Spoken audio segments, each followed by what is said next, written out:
ডাকসু নির্বাচনের মনোনয়নপত্র সংগ্রহ ও জমাদানের সময় বাড়ানোয় মঙ্গলবারও সম্ভাব্য প্রার্থীদের ভিড় দেখা গেছে নবাব নওয়াব আলী সিনেট ভবনে চিফ রিটার্নিং কর্মকর্তার কার্যালয়ে। এদিনও ছিল উৎসবমুখর পরিবেশ। তবে মনোনয়নপত্র সংগ্রহ ও জমাদানের সময় বাড়ানো নির্দিষ্ট একটি দলের প্রতি পক্ষপাতদুষ্ট আচরণ বলে মন্তব্য করেছে ইসলামী ছাত্র শিবির। মঙ্গলবার দুপুরে ঐক্যবদ্ধ শিক্ষার্থী জোটের ভিপি প্রার্থী সাদিক কাইমের নেতৃত্বে অন্য প্রার্থীরা ফর্ম জমা দিতে এলে এমন মন্তব্য করেন জিএস প্রার্থী SM Farhad. Level playing field নিশ্চিত করা প্রশাসনের দায়িত্ব, এমন মন্তব্য করে একটি প্রাণবন্ত নির্বাচনের আশা প্রকাশ করেন সাদিক কাইম।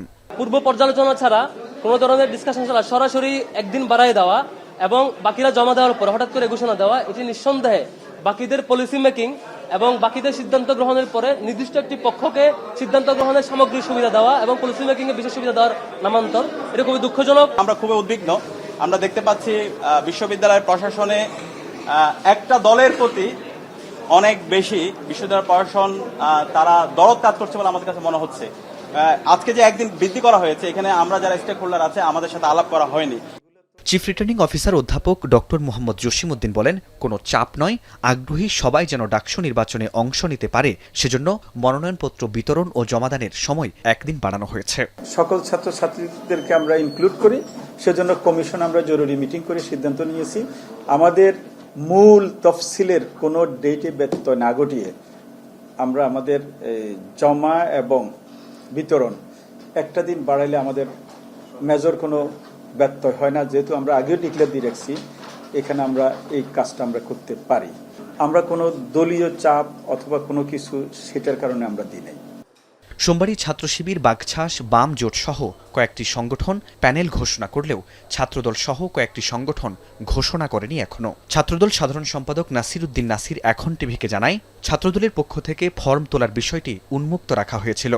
কে কোন পদে ফর্ম কিনেছে সেটি যাচাই বাছাই করেই খুব শিগগিরই ডাকসুর প্যানেল ঘোষণা করা হবে। ফর্ম কেনার ক্ষেত্রে একটা উন্মুক্ত ছিল, সেক্ষেত্রে জাতীয়তাবাদী ছাত্রদল সবার জন্য ফর্ম কেনার ক্ষেত্রে স্বাধীনতা রেখেছে।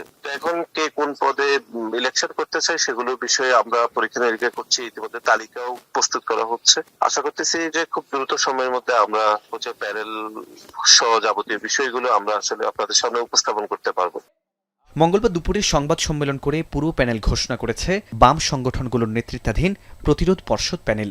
ঢাবি সংসদ ছাত্র ইউনিয়নের সভাপতি মেঘমুল্লার বসু ডাকসুতে তাদের পর্ষদ ব্যাপক ভোটে জয়লাভ করার আশা প্রকাশ করেন। শিক্ষার্থীদের যে দাবি দেওয়া, সেই দাবি দেওয়া তাদের কাছে পেশ করে আমাদের যে লড়াই, সেই লড়াইকে সংহত করবে এবং 9 সেপ্টেম্বর আমরা আশাবাদী, আমরা আত্মবিশ্বাসী যে আমাদের পর্ষদ ব্যাপকভাবে ভোটে জয়লাভ করে আসবে।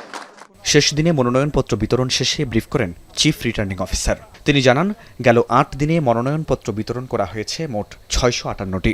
বৈধ ছাত্রছাত্রীরা এখান থেকে ফর্ম নিয়েছে, ফর্ম জমা দিয়েছে। ফরহাদ বিন নূর, এখন, ঢাকা।